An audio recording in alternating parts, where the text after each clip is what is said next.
Hello, मी मिनल तुमच्या सर्वांचं आजच्या एका नवीन व्हिडिओमध्ये खूप खूप स्वागत करते। आय होप सगळे मजेत असाल आणि मजेतच राहाल। तर आता आजच्या थंबनेलवरून तुम्हाला समजलं असेल की आज व्हिडिओ काय दाखवणार आहेत। तर चला व्हिडिओला सुरुवात करते। तर इथे आता दुपारी मी सगळं काम आवरून घेतलेलं आहे। शनिवारचा व्लॉग आहे हा। तर शनिवारी संध्याकाळचा मी स्वयंपाक आणि त्याचबरोबर माझी किचनची स्वच्छता मी कशी ठेवते। तर स्वयंपाक करता करता खूप असा पसारा होऊन जातो किचनमध्ये आणि तितकंच जास्त पसारा झाला की आवरायला सुद्धा कंटाळा येतो। त्यामुळे मग थोडक्यात थोडकं आणि जेवण बनवताना प्रत्येक गोष्टीची म्हणजे व्यवस्थितपणे किचनमध्ये स्वच्छता कशी करते तर ती आज मी तुमच्यासोबत शेअर करणार आहे। तर व्हिडिओ शेवटपर्यंत नक्की बघा। चॅनलला नवीन असेल तर सबस्क्राइब करायला विसरू नका। बेल आयकॉनला प्रेस करा। व्हिडिओला एक लाईक नक्कीच करा। तर इथे सगळ्यात पहिले संध्याकाळ झाली आणि मग संध्याकाळी स्वयंपाक करायला घेतला। पण स्वयंपाकासाठी सगळ्यात मोठा प्रश्न म्हणजे भाजी काय बनवायची। तर भाजीचा खूप मोठा प्रॉब्लेम असतो। भाज्या रोजच्या रोज काय बनवायच्या हे खूप म्हणजे सुचतच नाही। तर त्यामुळे त्यांनी मला सांगितलं की आपण आज दाल तडका बनवूया। तर दाल तडका ते बनवणार होते कारण त्यांना कुकिंग खूप छान जमते। तर कुकिंग पण जमते आणि त्यामुळे ते बोलले दाल तडका मी बनवतो, बाकी रोटी आणि भात तू बनवून घे। तर त्याचबरोबर बघा आता मी पोळ्याचं पीठ मळायला घेतलं। सगळ्यात आधी किचनमध्ये आल्यानंतर पोळ्याचं पीठच मळून घेते कारण पोळ्याचं पीठ चांगलं मुरलं की पोळ्या चांगल्या फुगतात आणि नरमसुद्धा होतात। पोळ्याचं पीठ छान तेल लावून साईडला ठेवलं थोडंसं मुरण्यासाठी। त्यानंतर बघा पुढचं काम म्हणजे ओट्यावरती आपण जे पीठ मळतो ना तर त्यावेळेस खूप म्हणजे पीठ सांडलेलं असतं ओट्यावरती। तर तसंच न ठेवता मी लगेचच ओला कपडा किंवा सुका कपडा जो असतो आपला किचन ओट्याचा जो कपडा असतो त्याने लगेच मी ओटा लगेच पुसून घेते। म्हणजे बघा ओट्यावरचं लगेच ओटा किती क्लीन दिसत आहे। त्यानंतर पुढे डाळ लावायची होती, तुरीची डाळ घेणार आहे। त्यानंतर इंद्रायणीचा राईस मी ऑनलाईन यांनी झेप्टोवरून मागवलेला, खूप छान आलेला होता। आणि झेप्टो जर तुम्हाला माहिती नसेल तर ऑनलाईन ॲप आहे, तुम्ही नक्कीच ट्राय करा। यावरती तुम्हाला खूप कॅशबॅक येईल आणि यावरती भरपूर कॅशबॅक असतो आणि त्यावरचं जे ऑनलाईन असतं ते सुद्धा खूप म्हणजे बेस्ट असतं। ते आपण शॉपमध्ये जितकं म्हणजे पॅकिंग वगैरे करून मिळत नाही किंवा जितकी स्वच्छता नसते तितकी ऑनलाईन जी आपण मागवतो झेप्टोवरून अगदी क्लीन आणि एकदम वस्तू अगदी क्लीन असते, चांगली असते। त्यानंतर झेप्टोवरून मी भाजीपालासुद्धा मागवते, अगदी निवडून भाजीपाला येत असतो आणि अगदी भाजी थोडासुद्धा म्हणजे घाण नसतो, त्यामुळे भाज्या वगैरेसुद्धा अगदी स्वच्छ येतात। त्यानंतर बघा डाळ आणि तांदूळ छान धुवून घेतले, 2 पाण्याने छान धुवून घेतले की मग त्यामध्ये अंदाजेनुसार पाणी घातलं आणि इंद्रायणी तांदूळाला पाणी थोडं कमीच लागतं त्यामुळे मीठ घालून घेते। तर कुकरमध्ये नेहमीच मी एक प्लेट ठेवत असते कारण मग कुकरमध्ये जी वाफेने पाणी जमा होतं ते भातामध्ये जाऊ नये किंवा भातामध्ये गेल्यामुळे भात काळा पडतो, त्यामुळे मग एक प्लेट नक्कीच ठेवते। कुकर छान आता लावून घेतलेला आहे आणि कुकरच्या आता 5 शिट्ट्या करून घेणार आहे। तोपर्यंत टाईम होता म्हणून भांडे लावून घेते कारण भांडे खूप जमा झालेली होती दुपारची। तर दुपारची एक एक भांडी जमा होतच राहतात आणि चहाची वगैरे सुद्धा भांडी मी घासलेली होती। तर छान असे म्हणजे किचन ओट्यावर रिकामा करून घेतला म्हणजे मला पुढे स्वयंपाक करायला सुद्धा जागा मिळेल, त्यामुळे भांडी छान अशी लावून घेतली। तर फ्रीजमध्ये बघा हे जे ऑनलाईन जे मागवलं होतं झेप्टोवरून त्याची पॅकिंग दाखवते, अगदी म्हणजे पॅकिंग जशी आपल्याला दुकानात किंवा बाजारात आपण जी भाजीपाला घेतो त्यालासुद्धा कॅरी बॅग देत नाही, इतकं ऑनलाईन म्हणजे त्यांची पॅकिंग वगैरे सुद्धा इतकी बेस्ट असते ना। आणि भाजीपाला अगदी म्हणजे स्वच्छ असतो, त्यामध्ये थोडासुद्धा म्हणजे माती वगैरे नसते किंवा भाजी सडलेली वगैरे नाही आहेत, अगदी स्वच्छ क्लीन अशी भाजीपाला येत असतो आणि त्यावरती तुम्हाला भरपूर कॅशबॅक मिळणार आहे। त्यामुळे तुम्ही ऑनलाईन एकदा झेप्टोवरून नक्कीच ट्राय करा। कोण झेप्टो आणि इन्स्टामार्टसुद्धा नक्कीच ट्राय करा, त्यावरती सुद्धा भरपूर ऑफर्स आहेत आणि तुम्हाला लवकरात लवकर घरपोच सुविधासुद्धा देतात। म्हणजे अगदी इन्स्टंट आपल्याला जर म्हणजे ऑनलाईन जर आपल्याला काही पाहिजे असेल, आपल्याला जर बाहेर जायला कंटाळा येत असेल किंवा जर ऑनलाईन आपल्याला दुकानामध्ये काही प्राईज म्हणजे आपल्याला शॉपमध्ये आपण जर गेलो तर आपल्याला प्रत्येक गोष्टीची जी प्राईज असते त्या प्राईजनुसार आपल्याला भेटतं, पण ऑनलाईन जर तुम्ही घेतलं तर तुम्हाला त्यावरती प्राईजच्या नुसार प्राईज लावत नाही कारण त्यावरती अजून तुम्हाला कॅशबॅक देतात। तर नक्कीच ट्राय करा। त्यानंतर बघा माझं टोमॅटो आणि कोथिंबीर चिरून झाली होती. कोथिंबीर काढून घेतली जितकी लागेल तितकी, बाकीची फ्रीजमध्ये लगेचच ठेवून देते, म्हणजे ओट्यावरती लगेच पसारा तसं जमा करत नाही.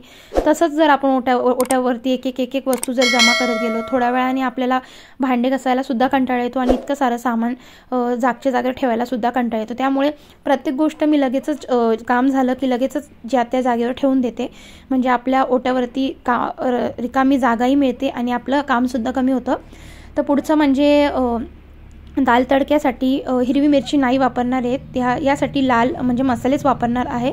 त्यामुळे अगदी हॉटेलसारखा दाल तडका बनवणार आहेत. त्यांना भरपूर रेसिपी येतात, तर त्यांच्या आजची खूप स्पेशल असते.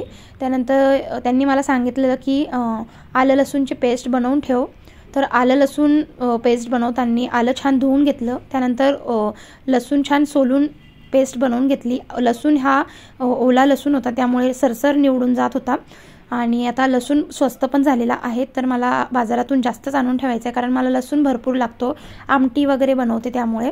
त्यानंतर बघा ओट्यावरती हा जो लसणाचा वगैरे कचरा वगैरे किंवा कोथिंबीरच्या ज्या कांड्या वगैरे पडलेल्या होत्या त्या तसाच पसारा न ठेवता लगेच मी त्याला एक कॅरी बॅग करते. ह्या कॅरी बॅगमध्ये मी दिवसभरचा पूर्ण ओला कचरा मी यामध्ये जमा करते. म्हणजे काय होतं ना की ह्या कॅरी बॅग संध्याकाळी झोपताना ओल्या कचऱ्याची जी कॅरी बॅग असते त्याला छान गाठ मारून कचऱ्या डस्टबिनमध्ये जर रात्रीच ठेवलं तर आपला किचन ओट्यावरती थोडासुद्धा पसारा होत नाही, झुरळ देखील सुद्धा येत नाही. आणि कॅरी बॅगला गाठ मारली की आपला ओला कचरा डस्टबिनसुद्धा खराब होत नाही. तर अशा पद्धतीने मी करत असते.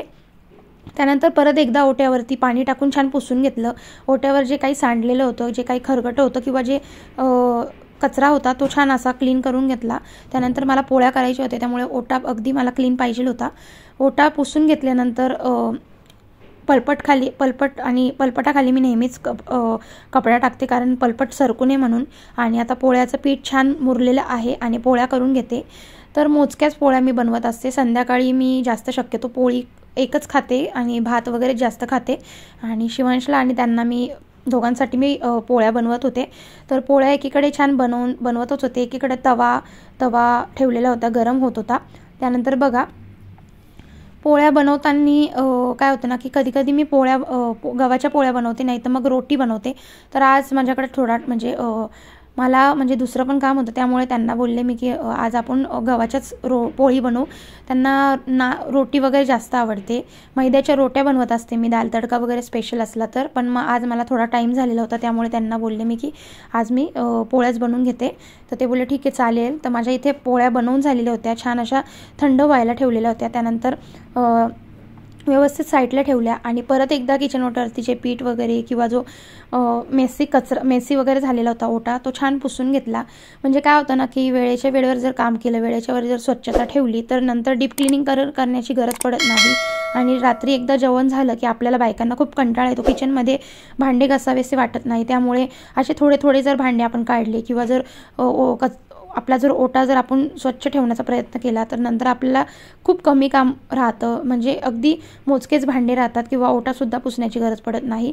आणि असं थोडं जर खरगटं सांडलेलं असलं तर आता उन्हाळा चालू आहे, उन्हाळ्यामध्ये जास्तीत जास्त म्हणजे किचनमध्ये झुरळ वगैरे दिसतात, कारण गरमाट वगैरे असतं किंवा गरमीमध्ये काय होतं ना की झुरळ वगैरे किंवा मुंग्या असं किचन ओट्यावरती येत असतं. आणि आपण कितीही डीप क्लिनिंग केली किंवा कितीही स्वच्छ ठेवलं तरी झुरळ हे बाहेर निघतातच, कारण म्हणजे गरमीचा सीझन असतो, त्यामुळे बाहेर येतात ते.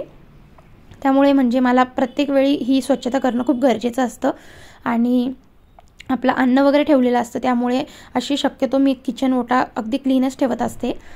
त्यानंतर बघा आता इथे फोडणी द्यायला घेतलेली आहे त्यांनी, तर मी थोडंसं व्हिडिओ काढायचं विसरली. तर सगळ्यात आधी तेल टाकलं, तेलामध्ये त्यांनी आलं लसूण पेस्ट घातली, मिरच्या टाकल्या, लाल मिरच्या तडक्यावाल्या.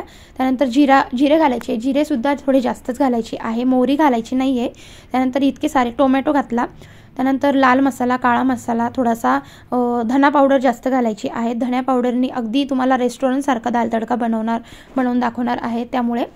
तर त्यानंतर बघा हळद आणि हिंग घातलेली आहे, अंदाजेनुसार घालायची आहे. तिखट असलं तर थोडं कमी तिखट घालायचं आहे. आणि त्यानंतर बघा धना पावडर अजून एकदा त्यांनी घातलेली आहे.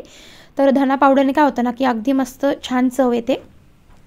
तर छान इथे परतून घ्यायचा आहे. टोमॅटो जेव्हा थोडासा छान परतून झाला की मग त्यामध्ये त्यांनी लगेचच डाळ घातलेली आहे. डाळ मी छान घसटून घेतलेली आहे. डाळ अगदी बारीक करून घ्यायची. मग त्यामध्ये जितकं पाणी लागेल तितकं ॲड करून घेतलेलं आहे. तर वरणामध्ये छान अशी फोडणी देताना कोथिंबीर घालायची वरतून, म्हणजे वरण आपलं अगदी मस्त दिसतं, रेस्टॉरंटसारखा वास येत होता.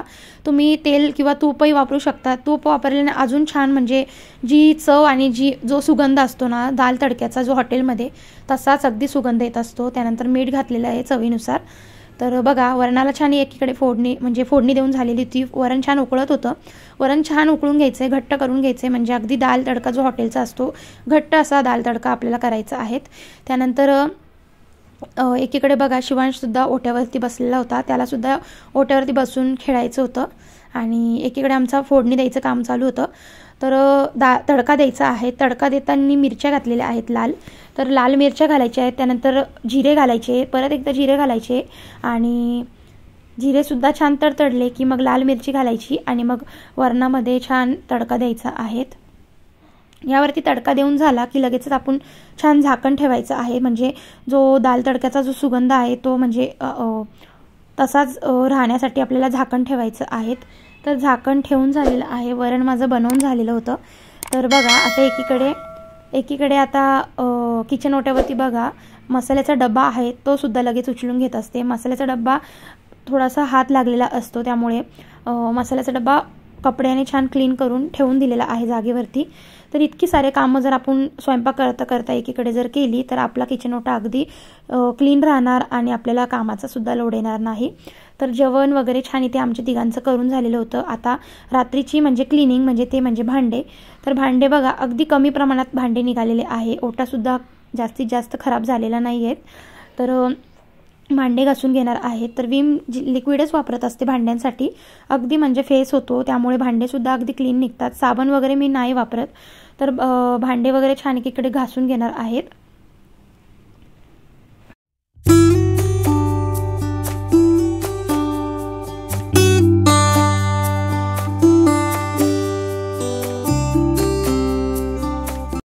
त्यानंतर बघा भांडे घासताना रात्रीचा मी तवा आणि आपला जो पोळपट असतो तो सुद्धा मी रात्री क्लीन करून घेते, कारण दिवसभरात आपण पोळपट वापरतो, त्यामुळे काही वेळेस आपण पोळपट तसंच ठेवतो. तर तसंच न ठेवता मी रात्री क्लीन करून घेत असते, कारण पोळपटावरती सुद्धा आपल्या पिठाचं तेलकटाचे हात लागलेले असतात. त्यामुळे तर लगेचच किचनमध्ये झुरळं यायला लागतात. त्यामुळे वासामुळे मी पोळपट वगैरे सगळं घासून घेते. भांडे वगैरे छान असे घासून झालेली होती. आणि पुढचं म्हणजे बेसिंग छान अगदी क्लीन करून घेणार आहे. बेसिंगचं भांडं आधी घासून घेते, म्हणजे त्यामध्ये सुद्धा तेलकट वगैरे चिकट किंवा खरगटं सांडलेलं असतं. तर एकदा क्लीन करून घेते, म्हणजे आपल्याला भांडे त्यामध्ये मला ठेवायचे होते. तर बघा जाळी वगैरे सुद्धा घासून घेते. जाळीवरची जी घाण असते ती काढून घेतली. तर बॉटल्स बघा जॉबला बॉटल्स नेतात, त्यामुळे ही बॉटलसुद्धा छान अशी रोजच्या रोज धुवून घेते, साफ करून घेते, कारण त्यालासुद्धा तेलकट वगैरे हात लागलेले असतात. रोजच्या रोज डीप क्लिनिंग केली तर बॉटल वगैरे आपली लवकर खराब होत नाही. तर मला भांडे घासायची खूप सवय झालेली आहे, म्हणजे भांडे घासायची प्रत्येकालाच सवय असते, पण खूप म्हणजे फास्टमध्ये मी भांडे घासत असते आणि लवकरात लवकर भांडे घासायची सवय असल्यामुळे भांडे लवकर घासून होतात माझे.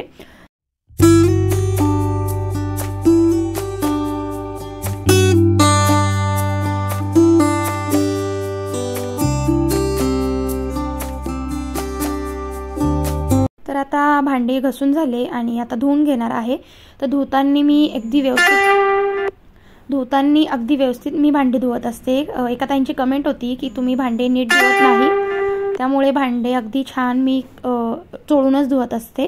आणि फास्ट व्हिडिओ असल्यामुळे इतकं सारं तुम्हाला पूर्ण शूट करून दाखवायचं असतं, त्यामुळे मी फास्ट मोशन करत असते. आता मी रोज स्लो मोशनमध्ये दाखवत आहे की भांडे अगदी क्लीन धुवत असते. त्यानंतर बघा भांडे छान धुवून घेतले. भांडे ठेवण्याची सुद्धा अगदी पद्धत असते. छोटी छोटी भांडे आधी धुवून घेते, त्यानंतर मग प्लेटा वगैरे साईडने लावते, म्हणजे जागा जास्त स्पेस मिळतो. भांडे जितके जास्त असेल तितकी भांडे आपली मावतात. आणि इतकी सारी भांडे माझी आता यामध्ये धुवून झालेली आहे. तर ओट्यावरती जे पाणी वगैरे सांडलेलं होतं, म्हणजे लिक्विड वगैरे सांडलेलं होतं, छान एकदा वायपाने क्लीन करून घेतलं. ओला कपडा करून घेत असते आणि ओला कपड्याने मी किचन ओटा छान क्लिनिंग करते. लायटर वगैरे रोजच्या रोज हाताने पुसून घेत असते ओल्या कपड्याने, कारण लायटर अगदी खराब झालेलं असतं, खरगटं लागलेलं असतं. तर लायटरसुद्धा रोजच्या रोज पुसते. तेलाची मिठाची बरणीसुद्धा रोजच्या रोज पुसते. त्या ठिकाणी ओट्यावरची कानाना कोपरा मी क्लीन करून घेते, कारण ओट्यावरती कानाकोपऱ्यामध्ये सुद्धा खरगटं सांडलेलं असतं. त्यामुळे ओटा छान आता पुसून घेणार आहे. जर जास्त खराब वाटला तर मी डीप क्लिनिंग म्हणजे ब्रशने किंवा साबणीने घसून घेत असते किचन ओटा आणि गॅस. तर आता गॅस जास्त खराब नव्हता, त्यामुळे ओल्या कपड्यानेच मी पुसून घेते. तर गॅसच्या खालतीसुद्धा रात्री अगदी असं पुसून घ्यायचं रोजच्या रोज, कारण काय होतं ना की गॅसच्या खालतीसुद्धा झुरळं खूप म्हणजे तिथेच राहतात जास्त करून, त्यामुळे गॅसच्या खालतीसुद्धा छान पुसून घेते. त्यानंतर बघा स्टाईललासुद्धा छान असा एक हात मारून घेते. जितकं माझा हात पोचेल तितका मी रोजच्या रोज हाताने पुसून घेत असते, कारण आपलं जे फोडणी देतो त्यावरती उडालेलं असतं आणि मग छान आपलं किचन ओटा छान रोजच्या रोज क्लीन राहावा म्हणून. यामुळे अशी जर क्लिनिंग रोजच्या रोज केली किंवा असं जर स्वतःला जर सवय लावून घेतली तर आपल्याला काम करायला जड जात नाही. त्यामुळे आता मिक्सरसुद्धा रोजच्या रोज पुसून घेते. मिक्सरवरती यूज न करता सुद्धा आपलं खरगटं वगैरे उडालेलं असतं आणि त्या खालतूनसुद्धा मी एक हात मारून घेते. आणि आता ओल्या कपड्याने पुसून झालेलं होतं, वायपरने अगदी क्लीन करून घेते, म्हणजे थोडंसुद्धा पाणी राहत नाही, वायपरने लगेचच कोरडं होतं. आता इथे माझं किचन ओटा पुसून झालेला होता आणि आता जो खरगट्याची जी पिशवी होती ओल्या कचऱ्याची तीसुद्धा डस्टबिनमध्ये टाकून दिलेली आहे. ओट्यावरती मी ठेवत नाही.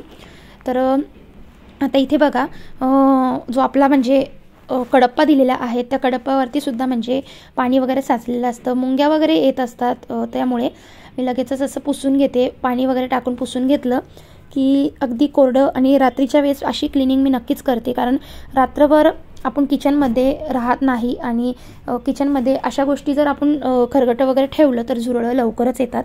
त्यामुळे रात्री किचन क्लिनिंग करणं खूप गरजेचं असतं.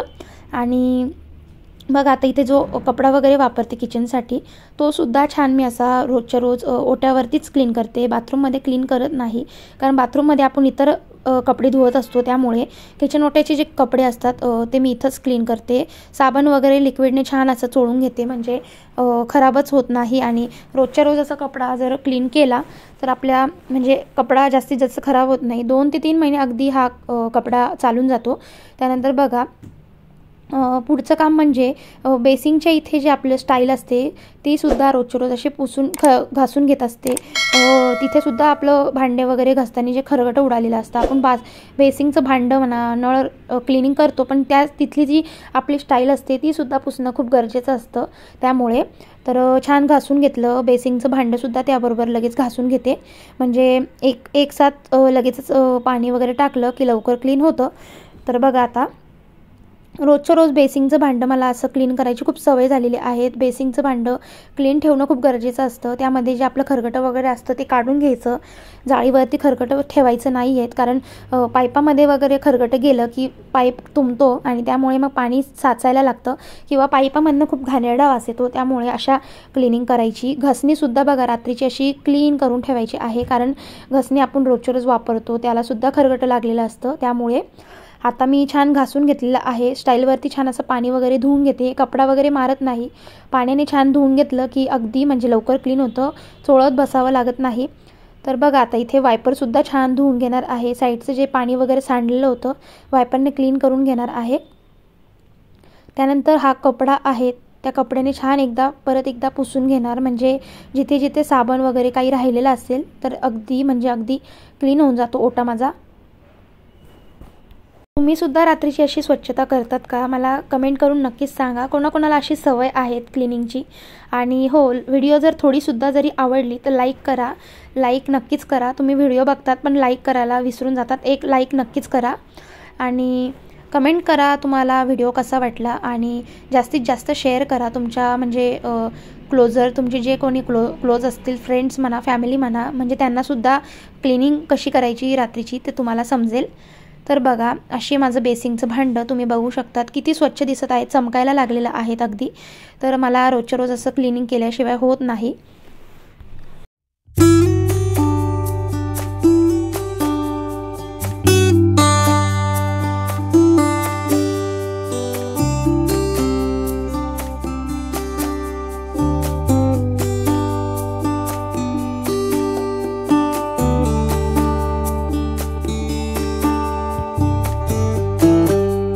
तर ओटा छान वायपरने क्लीन करून घेतला, जिथे पाणी सांडलेलं होतं ते पण पुसून घेतलं आणि आता छान असा जो आपला किचनचा जो कपडा आहे तिथेच सुकत टाकते मी, बाहेर वगैरे टाकत नाही. लगेचच सकाळी सुकून जातो आणि तिथल्या तिथे वापरलेलं होतं. आणि आता सगळ्यात शेवटचं म्हणजे पाणी वगैरे भरून ठेवते रात्रीच. तर सकाळी अंघोळीला लागणारं पाणी पातेल्यामध्ये तापवते, त्यामुळे पातेल्यामध्ये पाणी वगैरे किचनवर भरून ठेवलेलं आहे. खिडकी वगैरे लावून घेतलेली आहे. त्यानंतर आता माझं सगळं काम आवरून झालेलं होतं. किचन ओटा पूर्ण क्लीन करून झाला. ओटा बघू शकतात किती क्लीन आणि स्वच्छ दिसत आहे. असा रोजच्या रोज क्लीन जर ठेवला तर असं बघावं असं वाटतं. किचन आपण आपल्या हाताने जेव्हा स्वच्छ करतो तेव्हा किचन अगदी आपल्याला असं वाटतं की बघतच राहावं. तर बघा बेसिंगचं भांडंसुद्धा बघा किती चमकायला लागलेलं आहेत आणि भांडे सकाळी सुकले की मी लगेचच सकाळी लावून टाकते मॉर्निंगला. आता व्हिडिओला एंड करते. भेटते आता पुढच्या व्हिडिओमध्ये.